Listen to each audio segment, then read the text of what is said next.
Could you please tell me what it means to be unworthy servant or unprofitable servant? I know the woman very well. She's very much in the church, faithful, and trying hard. Yet she was afraid that she wasn't growing enough, fast enough, or perhaps well enough. The scripture shared in mind was in Luke 17, chapter 17, verse 10. I wonder if some of us have wondered about this too, because of the fact Christ speaks about a servant. He says, Luke 17:10, so you too, if you have done all that is commanded of you, you say we are unworthy servants. We have only done what's our duty. I wonder just if some of us feel this way, if some of us praying hard enough, being as good a Christian as we can, then perhaps like this woman, feel somewhat discouraged and say, look, I'm trying to do the best I can, yet I am just not growing enough. What's wrong with me?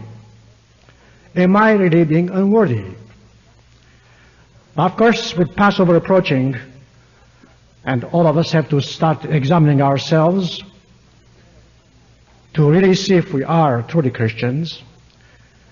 But we have to be careful not to get discouraged. Because of the fact this verse is not to discourage us, it is to encourage us to do what we're supposed to do and plus. And that's, I think, what she missed. I promised I will be either writing on the subject or perhaps speaking on the subject.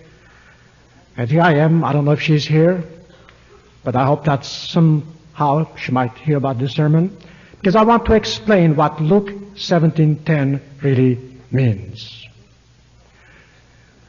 Perhaps if I could say something without being misunderstood, when you read this, you feel as though Christ is asking something impossible. How could you do all that is required of you and still be unworthy? Does that mean that you have to do the impossible? Again, I repeat, I hope I won't be misunderstood. My answer is yes. Christ wants you to do the impossible. You know why? Let me show it to you. In Mark chapter 10, very well-known passage, verse 17, a young man came to him, knelt before him, Mark 10:17. He said, Master, what shall I do? Verse 19, Christ said, you know the commandments, keep them. And the man in verse 20 says, Teacher, all these I have observed. Now wait a moment, just remind me of this lady last week. She is doing everything she can. She has. And she has been observing God's laws. Just like this young man over here. He is doing everything he can, everything he possibly could. Verse 21, Christ looks at him, he says, and Christ loved him. That's beautiful. The man is doing the best he can. Christ loves him. Yet Christ tells him, you lack one thing. Go and sell what you have and give to the poor, and you will have treasure in heaven. Verse 22, the man's countenance, of course, fell. He went away sorrowful. Now, I just wonder, does the Bible say you really have to give up everything you have? You have to sell everything? No. But why did Christ ask him that? You know, of course, the answer. Because of the fact the man's heart was so much attached that actually, even though he was keeping God's commandments, even though he was doing everything he should do, he did not go all over and above. He did not do more than is required of him. And Christ showed him what his weak points was. But the man did not understand. But was he actually asking something impossible of the man? Frankly, yes. The man was not able to, because of the fact that this man here did not have God's Spirit. But you have it. I have it. Therefore, with God, all things are possible. In fact, look what's going to happen now. Because when the disciples heard this, They were confused. Verse 23. They said, then how hard it is for anyone to be saved. It's true. What was Christ's answer? Very interesting, isn't it? Look the way he's answering now. He says, verse 27. Christ told them, with man it is impossible. But with God all things are possible. Therefore he said, this man on his own could not do it. Could not have done it. But this man, with God's help, with God's Spirit, he could have done it. Therefore, yes, God expects us to do the impossible because he is going to do it for us. The fact is, do we surrender to him? Do we do our share? Now that's the starting point for Luke 17:10. We have to do things that we humanly are not able to do, but with God's help we can. And this, brethren, I think it's the biggest difficulty in the church today with some of us. Some of us are still trying year after year to be just a good member. Just do our own share. Just be a good Christian. Just be a good servant. And that is not enough. We're not doing more than it is required because we're not counting more on God's Spirit in us. We're not letting God do the impossible for us. You can't do it, I cannot do it, but God can. Christ says with God all things are possible. And some of us, I'm afraid, we're counting too much on our own. And that's why we are not growing enough, getting close enough to God, and wondering, why don't I grow? What's wrong with that woman last week? She said, look, and I know she's doing everything she can. She says, I don't feel I'm growing. Well, because we're not trying, all of us, hard enough. We all have received too much. In Luke chapter 12, again Christ explains the very principle. Luke 12, verse 48. Christ says, to whom much is given, much will be required. Luke 12:48. Now, this applies to you and this applies to me. What is the greatest thing in life you can receive? What is the greatest gift in life? God's Spirit. So you have received God's Spirit. You are given God's Spirit. Therefore, much will be required of you, much more than you possibly, humanly can give. But that which you cannot give humanly and possibly, Christ is going to do it, if you surrender to him. Luke 17:10, as I mentioned a moment ago, applies to you and to me. Applies to real Christians, because only the real Christians who have God's Spirit can do over and above that which is required. You see, humanly, I cannot fight against my human nature. I can't. It's impossible. God can. Humanly, I cannot fight against Satan. God can. Humanly, I cannot fight against the world. God can. Therefore, if I'm only being a good Christian, doing my share, paying my tithes, keeping God's commandments, keeping the feast days or the Sabbath, I am an unworthy servant.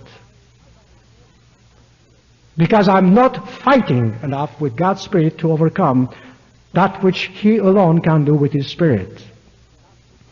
You know, the best explanation of this is in the Sermon on the Mount, as Christ mentioned. He shows the difference between what you can do and what God's Spirit can do through you and with you. In Matthew chapter 5, Matthew 5, verse 21, Christ is showing how much is expected of you if you don't have God's Spirit, and how much is expected of you if you have God's Spirit.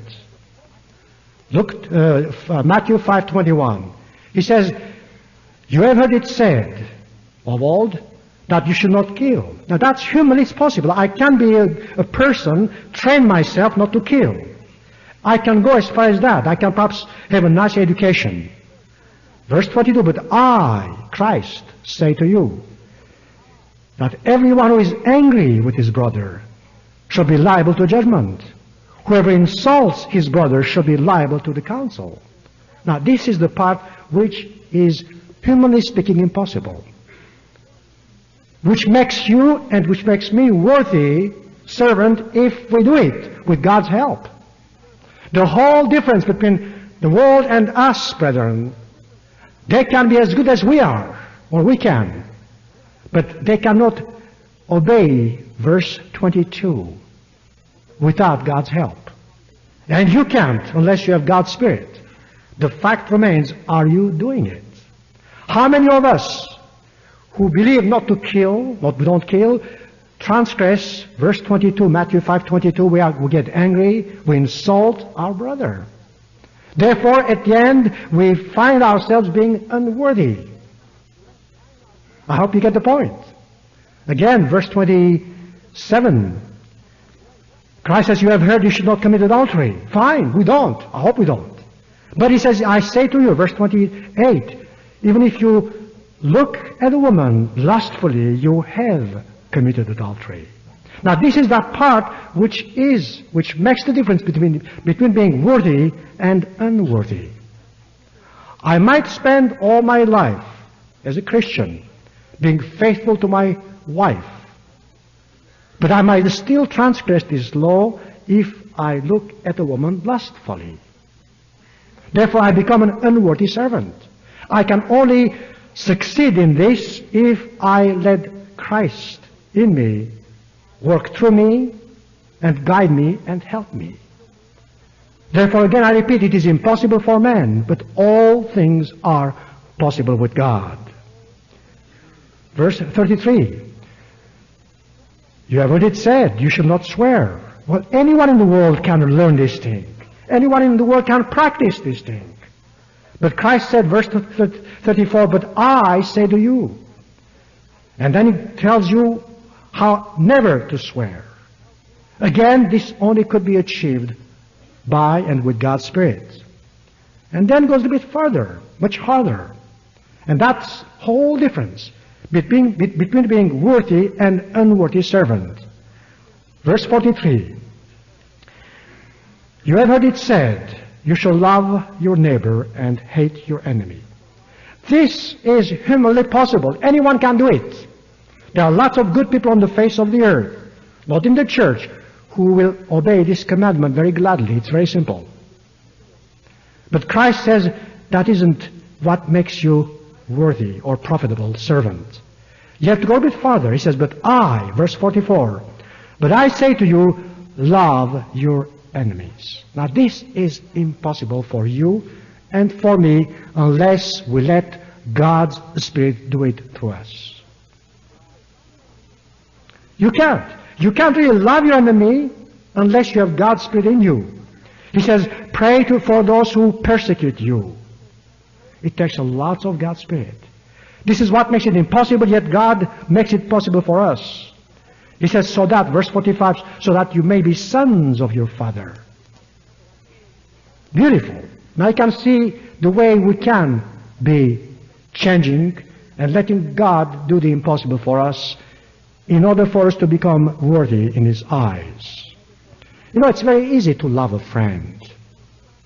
It's very easy to love someone who is doing something good to you. It's hard, very hard to love an enemy. It's awfully hard to pray for an enemy. If you know someone is hurting you and doing you evil, pray for him and bless him. That takes something much more than you and I can give.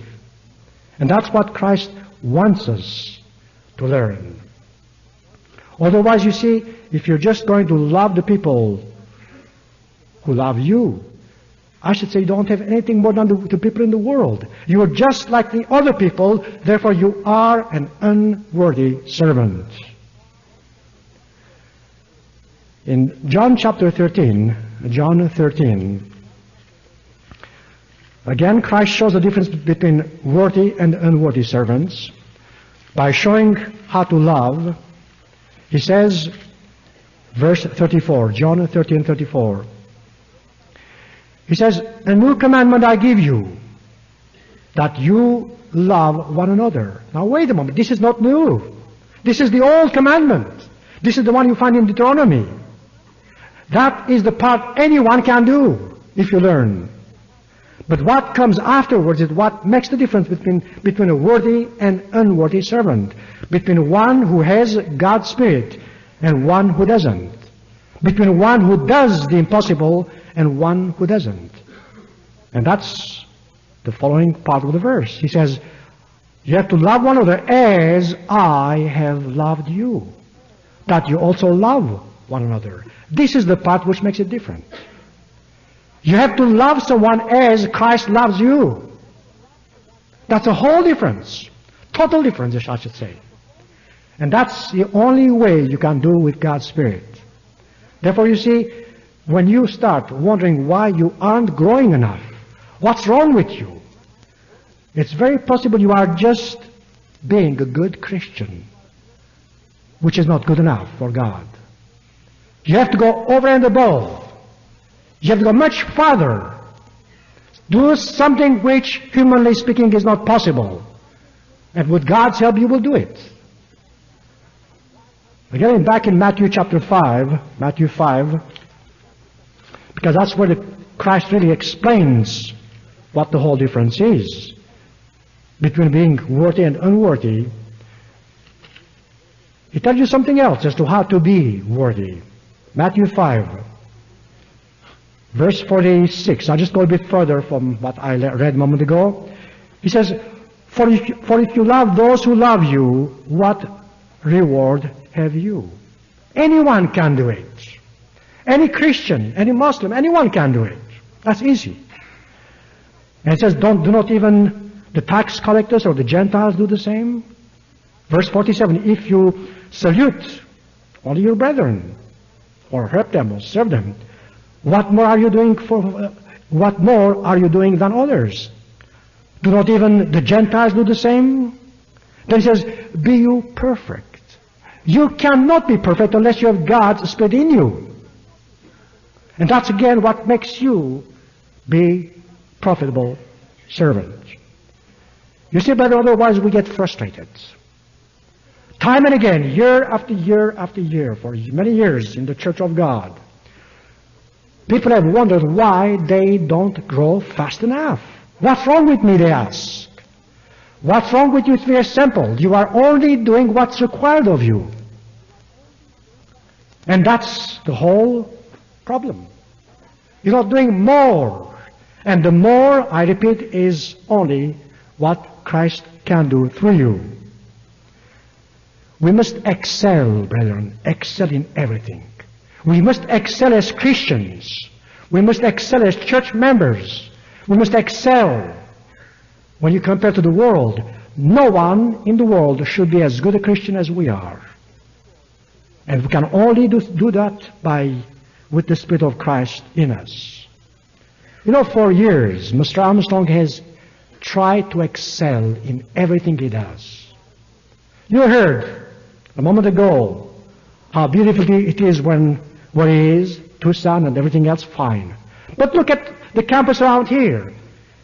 It's the best, beautiful, the most beautiful, the best campus. Why? Because you see, he did not do what was required of him. He went over and above to make the best, to excel. For years we have been learning in the college to excel in everything we do. But for years, some of us are just being satisfied doing what we do without trying to excel. If we don't try to excel, if we don't really push hard enough, then we are going to be unworthy servants. In Matthew, again, back to Matthew chapter 5, verse 20.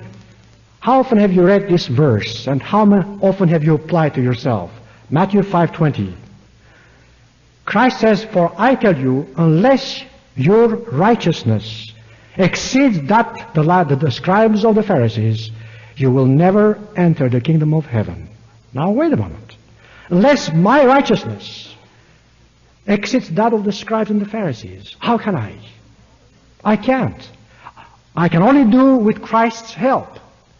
And that's the whole problem, brethren. A lot of people today in the Church of God, they are trying to do on their own. And their righteousness does not exceed that of the scribes and the Pharisees. Because we're not letting Christ do through us. We haven't surrendered enough to Christ. We're not trying hard enough. Let me give you a few personal examples. It's easier. Let's take the case of a prayer. I'm sure we all pray to God. Time and again, members come to us, ministers, they say, look, I just don't know why God doesn't hear me. I'm praying hard enough. I'm sure they are. I'm praying long enough. I'm sure they are. They might be praying 3-4 times a day. You might be praying 3-4 times a day. Very long hours. Put your heart in your prayers. You get on your knees, you pray, you get on your feet. You still don't feel God has heard you. Why? You have done what's required of you. But what made the difference? What makes the difference between the prayer which is going to be answered and the prayer which isn't answered? All right? Matthew chapter 6. Christ tells you how to pray, but afterwards he adds something. You see, in the world, brethren, I'm sure there are lots of people who pray. I'm sure you know them too. They pray very sincerely. But the way they pray must be different the way you and I pray. If we don't pray the way Christ tells us, then we are only doing what's required of us. Look, Matthew chapter 6, verse 31. He says, "Do not be anxious, saying, what shall we eat? What shall we drink? What shall we wear?" Now, those are the reasons most people pray in the world. Why do people pray? They want God to do something for them. Okay, but that's what's required. But Christ says, forget about all that. Don't be anxious. He says, seek you first, verse 33. Seek you first the kingdom of God and His righteousness, and all these things shall be added unto you. Look at the difference. If you pray to God, only ask what you need, and forget what's most important, your prayers aren't really answered in the church of God. They cannot be. Your first and utmost prayer should be about God's kingdom to come. Mr. Weber was speaking about the conference we had a few days ago. And Mr. Armstrong gave a few verses for the ministers who went today to emphasize. And this was one of them. He said, let people know what God's kingdom is and how much we have to strive for it. This is the whole difference, but that's what makes us Christians. If my prayers is about me and my wife and you, I am an unworthy servant. My prayers must be first of all for God's kingdom to come, for God's righteousness to be fulfilled. That's something I can only do if I understand God's truth, if I have God's Spirit in me. Again, in the same chapters, chapter 6, verse 14, Christ tells you something else, why perhaps your prayers are not answered. You might be paying your tithes, you might be keeping all the commandments, you might be loving your neighbor, yet you might not be doing what God tells you, which is part of your over and above. Verse 14, Matthew 6:14. He says, if you forgive men their trespasses, your Father will also forgive you. But if you don't forgive men, neither will your Father forgive you. Now stop and say, all right, you might be a very good Christian, really faithful to your wife, to your church, to your commandments. You pray to God day and night. You just don't grow. Could it be perhaps that you have not forgotten some sins against you? That you might not have forgiven someone? Christ is telling you, look, if that's the case, God won't forgive you. You better go and first of all find out what's wrong, change it, then come back. In fact, in Matthew chapter 5, verse 23, that explains that. He says, if you're offering your gift at the altar, and there remember that your brother has something against you, leave your gift there before the altar and go first be reconciled with your brother. Then come and offer your gift. Now there is the whole secret, brethren. If there is something between you and your brother or someone else, God is not going to really answer you unless first you go and reconcile with the person. This is the part which is hard for us to do, sometimes impossible, but not with God. Do you see now what it means to be a worthy servant, even in prayers? Sometimes we don't pay attention to it, but that little difference, little in our minds, is what makes us to be worthy or unworthy. Let's take another example about the feast or the Sabbath. Let's take the feasts. Now I know a lot of you people here have been to the feast time and again, to the Feast of Tabernacles, or any feast of God. You have been very diligent, attended all the services, prayed during the services, after the services, evenings, had a good time. Yet you come back, you say, well, you know, I don't know, I just am not growing enough. What was wrong with it? The feast, no. The feast was fine. You did the best you could. Well, what's wrong with it? How come you did not keep God's feast as a worthy servant?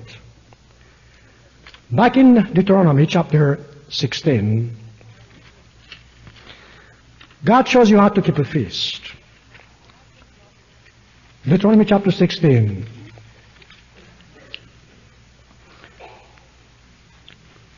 Verse 13. So you should keep the Feast of Tabernacles 7 days. Verse 14. You shall rejoice in your feast. Now, rejoicing is fun or easy if you have friends, if you have a drink or two perhaps, if you're eating well. But God says you shall rejoice, no matter what happens in your feast. Who is the you? He says you and your son and your daughter and your manservant and your maidservant and the Levite and the stranger and the fatherless and the widow who are within your gate or town. There's the whole secret. It's very possible you went to the feast or you rejoiced with your family, with your very close friends, but you forgot the stranger, the fatherless, the widow within the gate. Then you see your feast wasn't the feast because you only did what was required of you, not even because God tells you how far to go. Well, you didn't. You know, in the past when I used to be in this country for the feast, I haven't been for so many years. I go to France or somewhere else. But I would go and see some people had everything in their hotel rooms, all kinds of bottles of good wine and liquor, things like that. And some other places we went to anoint people, there was nothing. It breaks your heart. You just would like to say, look, those who have, can't you just share their all brothers in Christ? Share with someone else. I've seen people go out time and again to wonderful restaurants. Others could not even go to have one simple meal because they didn't have enough income on the second tide. So there's your difference. You only did what anyone could have done. You did not prove yourself to be a true Christian. Therefore, you see, if you go to the feast, when you go to the feast, even the feast of unleavened bread, try to share. Really share. Whatever you can share. Go and serve as much as you can serve. Go over and above the call of duty. Then you are going to be a worthy servant before God. Otherwise you won't. I won't stress the point, it's a big subject there, but I want to get one or two more examples. Let's take the question of tithing. Well, as you heard a moment ago, last Thursday, lunchtime, we had a meeting. And for the first time in my life, I heard a statement I've never heard before, and I hope I never hear again. The statement was like this. A member asked, or one of the ministers, do my tithes and offerings I sent to Mr. Armstrong in Tucson, are they tax deductible? If they aren't, I don't want to send. Strange. In other words, you're only paying tithe because they are tax deductible. If they aren't, then you won't send it. I said to myself, that's really strange. Now, you might give millions of dollars. If you have this attitude, you are an unworthy servant. Your offering isn't worth a penny before God. You might say, look, God, I'm giving everything I have. Sure. But still, He won't hear you. He won't listen to you. He won't bless you. Is this perhaps some of the attitudes we have, some of us have? If you are a profitable servant or a worthy servant, here's your attitude in 2 Corinthians chapter 9. When you give your tithes, have this attitude. 2 Corinthians chapter 9.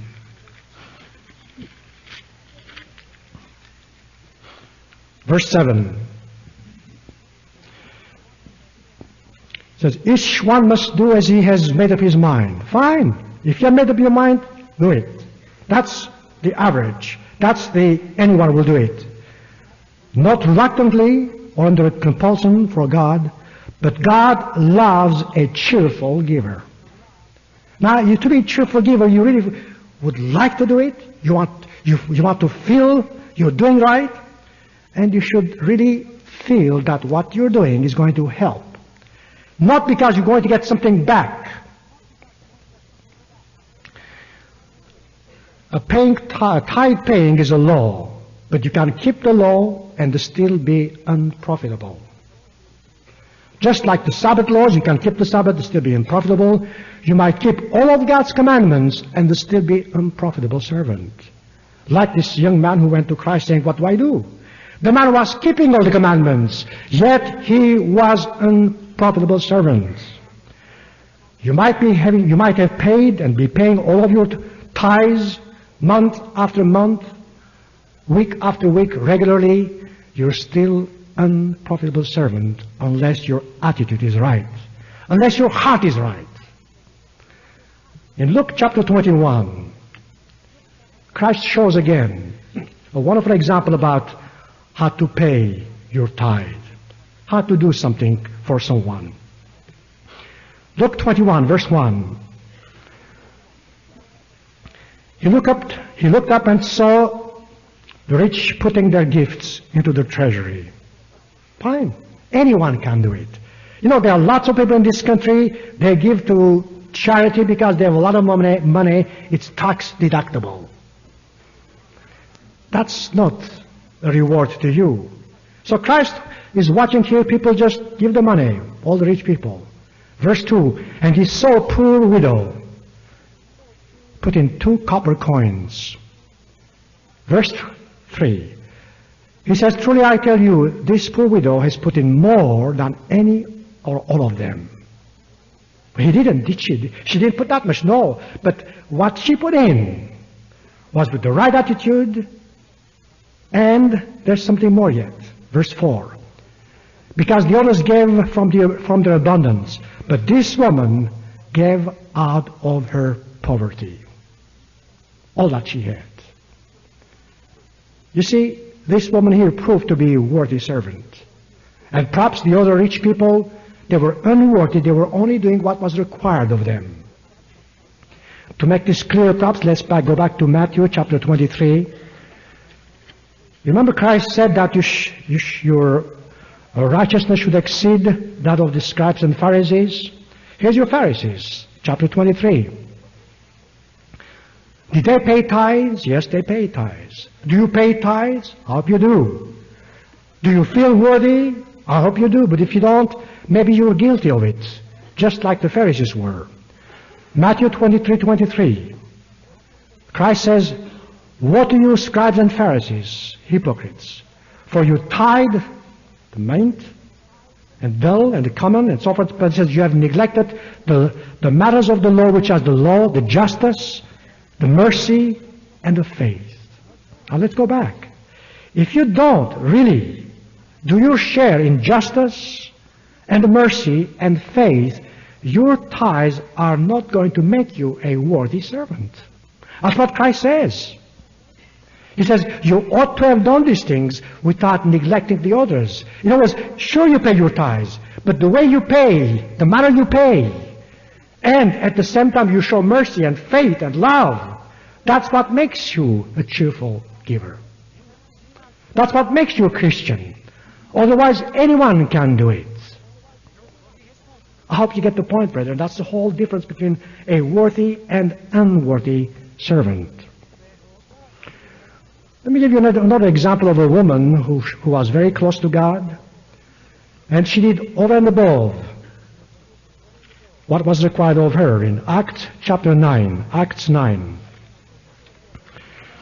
Here we have a woman, an old woman, working hard, spending many nights helping people. Acts 9, verse 36. So there was a woman at Joppa, disciple of Christ. Her name was Dorcas. She was full of good works. Not working well, but good works. So that's over and above again. With acts of charity. In those days she fell sick and died. Okay? That's the end of the story, isn't it? No, it is not. Here's a woman, she had done everything while she was alive to help, to go over and above her duties. She never expected in life that what she did was going to be a reason for her to be brought back to life. Verse 38. As you know, the disciples heard that Peter was close by, so they asked Peter to come. And all the widows, verse 39, all the widows stood beside him weeping, showing coats and garments which Dorcas had made while she was with them. She didn't have to make coats and garments. But she was probably as good Christian as you and I. But she went over and above. She was a worthy servant. You know the rest, don't you? Peter went to her, put everyone else out of the room, and he brought her back to life. So the very fact that this woman had done over and above, without realizing, without expecting something in return, to her it meant the difference between life and death. So this is what I wish that we could all understand when we read the Bible. The difference between what makes us Christian and what makes us different from the other Christians. People in the world sometimes are better than us, and that's a very poor excuse, very poor case for us. We have to be not only better, but we have to do the impossible as far as they are concerned. And that impossible is done, I repeat, by Christ himself and not by you and me. I see so many students here. You know, students, I don't know what your attitude in classrooms. But even there you can be good students and unworthy students. If you only do what's required of you, even if you make an A, you're still unworthy student. You should excel. You should do over and above. You have to do extra work. About 20 years ago, 15 years ago, I remember students, they do all kinds of projects, all kinds of different things, not because they want to make an A, because they want to contribute. I wish we could regain again that type of feeling in the college. I'm sure we will. Because that's the college God started through Mr. Armstrong. That's the college we had. And so long as it's being back on the right track again, with Mr. Armstrong's help, I hope we can come to that point. We can do something to serve in a club, in the students' speech clubs, or any kind of work at the college. Try to excel. Try to do something different, something more, something extra. try to really be a worthy student. Let's continue. To be worthy before God, as I mentioned some time ago here, it is a question of all or nothing before God. You cannot love God unless you love Him with all your heart. And that difference is the Spirit of God in you, which makes you able to love God with all your heart. In Deuteronomy chapter 10, Deuteronomy 10, God tells us how to be a worthy servant. Verse 12. And now it says, Israel, what does God require of you? But to fear the Lord, your God, to walk in all His ways, to love Him, to serve the Lord with your God with all your heart, with all your soul, to keep His commandments, the statutes of the Lord, which I command you today. Let's go back again. If you're just a Christian, or in the world, you may love God, you might fear God, you might help Him, you might go His ways, but you might not go all the way. You might not love Him all the way. You might not love Him with all your soul. You might not fear Him all the way. And if we act like the people in the world, then we are unworthy servants. Our forefathers, you see, could not love God like this. You know why? Because they did not have God's Spirit. You could never love God with all your soul unless you have God's Spirit. You and I, we have that Spirit, therefore we should be able to do it. If we don't, then we are unworthy servants. If we behave ourselves like our forefathers did, we'll never make the kingdom. Because we have something they didn't have. We have a power they didn't have. To us, much is given, much is expected. If we love God the way the world does, we will not make the kingdom. That's what makes the difference between us and the world. That's the difference between a worthy and an unworthy servant. Let's take another example again. Let's take the marriage. Well, I won't comment about marriage because some people in the Church of God had some difficult marriages, I know. But let's take a good marriage. If your marriage is as good as one in the world, and nothing different, nothing else, then you are an unworthy servant. Let me explain this to you. It's interesting. Because you see, it is not hard for even people in the world to be faithful to each other. If you say, well, I'm faithful to my wife or to my husband, I've got a nice family, we're doing fine, that makes you a good servant but unworthy servant. You're only doing what's required of you. You have to go a little bit further. You find it in the sermonette you heard Dr. Kessler mention. I think it was very good because he helped me there. He just opened the way for me there. Christ tells you the difference between your marriage and a marriage in the world. He tells you what you should expect in a family which has God's Spirit. If you don't do what He says, then I repeat, you are an unworthy servant. Let's go to Ephesians chapter 5. Refer to it again as he did. Ephesians 5.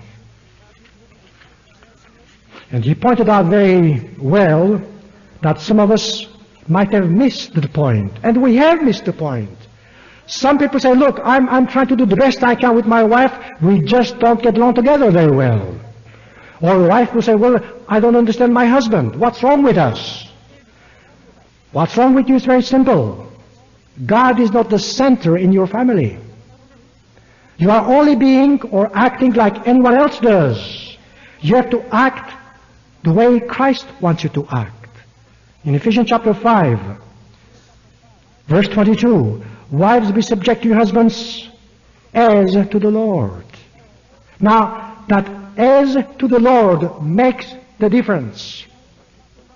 Otherwise you can have lots of wives in the world who could be subject to your husband. But if your husband leaves the church, you don't have to follow him. That is what Christ will do. Again, this for the husband is the head of the wife, as Christ is the head of the church. As he mentioned again, Dr. Kessler did, to be the head of the family or wife doesn't mean a thing unless you act just like Christ would have acted. Again, that's what makes the difference. That's what makes you a worthy husband. That's what makes a different marriage for you. Otherwise you have a fiasco, if I may say, as a marriage, if you're in the church.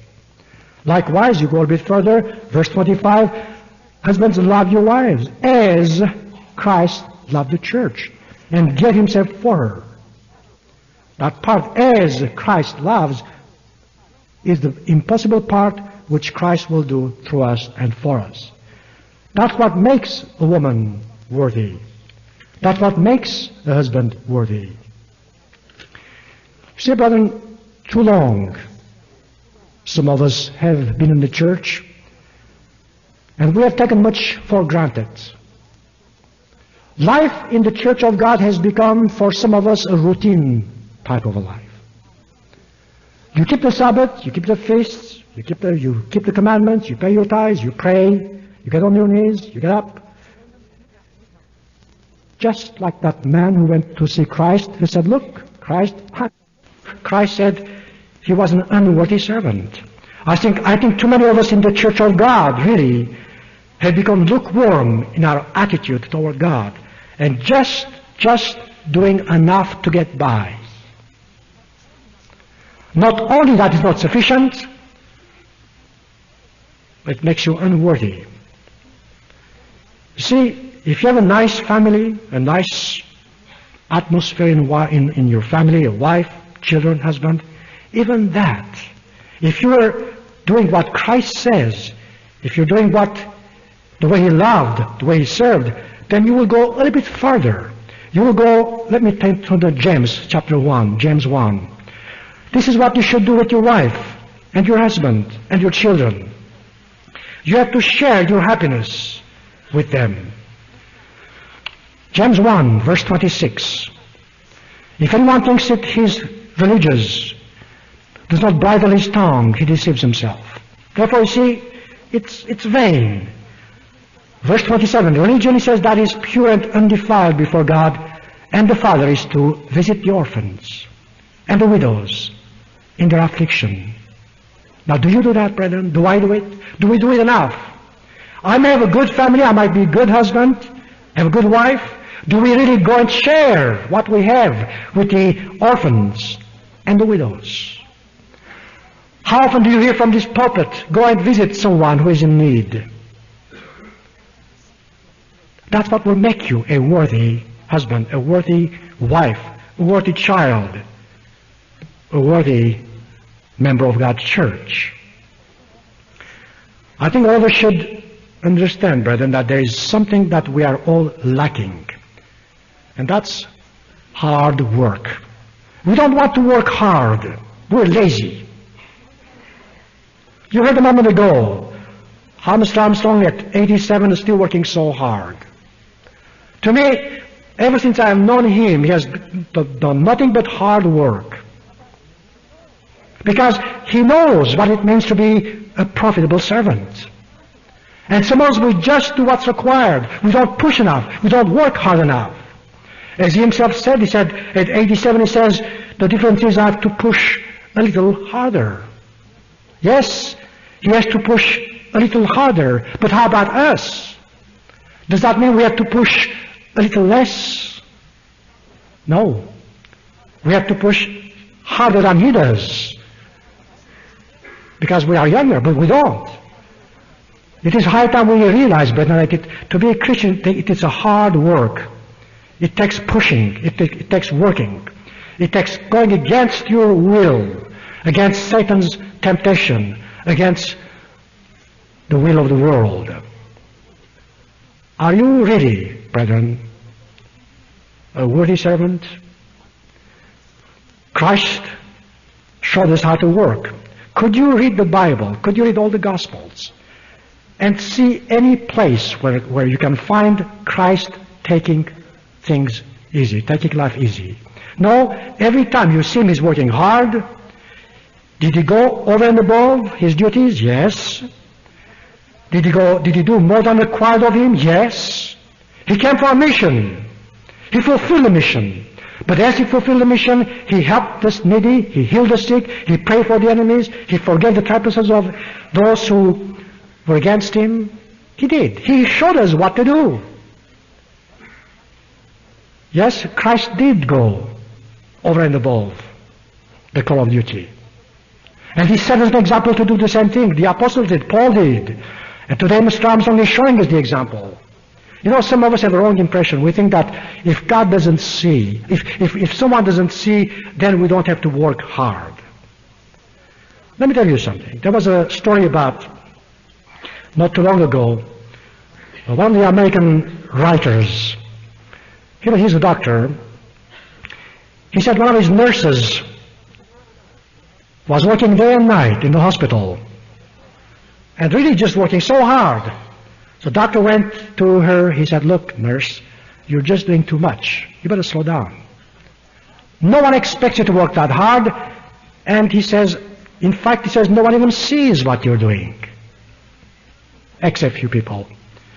She says, "Doctor, if God sees, that's all that matters." Now that's exactly what I'm talking about. Doesn't matter what you're doing, if people see it or not. If God sees what you're doing, that's all that matters. It is high time that we realize, brethren, that in God's church, really God alone can judge, and He alone can reward. Therefore, you don't do because you want to be rewarded. You do because what you're doing, it is God doing through you with His Spirit. And in closing, I would like to just give you one parable here, because it expresses perhaps the whole sermon here. It's found in Matthew chapter 25. Matthew 25. Again, try to understand it is not only the world, it's all of us, because all of us are part of it. Christ is showing the difference, Matthew 25, verse 31, between a worthy servant and unworthy servant. Matthew 25, 31. When the Son of Man comes in His glory with His angels, before Him, verse 32, will be gathered all nations. And that includes some of the people, in the church too, of course. He will separate them, the sheep from the goats. Okay. So He puts the goats at the left hand and the sheep at the right. Now let's go all the way back to verse 41. And then He will say to those at His left hand, "Depart from me, you cursed, into eternal fire. For I was hungry, you didn't give me anything to eat. I was thirsty, you didn't give me anything to drink. Stranger, you didn't welcome me. Naked, you didn't clothe me." What was the answer? Look at the answer, verse 44. You see, they would have done this to Christ. But Christ says, "Lord," they told him, "Lord, when did we see you hungry, or thirsty, or stranger, or naked, or sick?" Verse 45. "Truly," He said, "as you did not do to one of the least of those, you didn't do to me." See, this is the part which makes it difficult. You would do it for Christ, wouldn't you? You would do anything for Christ. In fact, people sometimes say, "Well, if I knew God will want me to do it, I'll do it." You want to please God. You can never please God unless you do what He says and help those who are in need. You don't have to go and just help Christ. He doesn't need your help. If you go and help the ones who are in need, then you'll be helping Christ. So what happened to them, these people? They were pushed out of the kingdom, away from it, and thrown into eternal fire. But let's go back and see the other people. And I hope that's us. But look at the difference. Verse 35. Well, let's 34. Christ says, "Blessed, O my Father, come, inherit the kingdom of God. For I was hungry, you gave me food. Thirsty, you gave me drink. Stranger, you welcomed me. Naked, you clothed me. Sick, you visited me. I was in prison, you came to me." See, this is over and above. This is something which is not perhaps part of you because you would do it to someone you love. You will do it for Christ. But you might not do it for a stranger. In fact, the people were surprised. Verse 37, they said, "Look, Lord, we didn't do it. We never saw you hungry. If we had seen it, we could have done it, but we didn't see you hungry. Or thirsty. We just didn't know it. We never saw you as a stranger." What did he tell them? He says, verse 14 says, "Truly I say to you, you did it to one of the least of these. You did it to me." Do you get the point, brethren? To be a worthy servant is to do things that Christ would have done, or Christ would do through you. If you only do what is required of you as a human being, and not letting God's Spirit direct you to keep the commandments as Christ kept them in the Spirit and in the letter, you are an unworthy servant. If you don't go over and above, helping, serving, and a cheerful, the right attitude, then you are an unworthy servant. God is not respecter of persons, and we must not be either. We have to help anyone who needs help. Love anyone who needs love, to be loved. Be ready to answer any need. That will make us worthy servant. You know, we don't deserve anything. Yet God is going to give us the kingdom.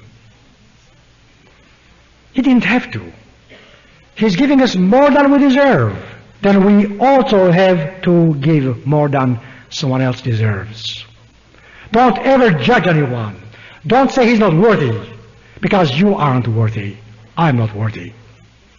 If God is doing for you and for me more than we deserve, how much more you and I should also do the same. And if you do, then we can really be truly worthy servants before God. Additional programs and literature available at hwalibrary.com.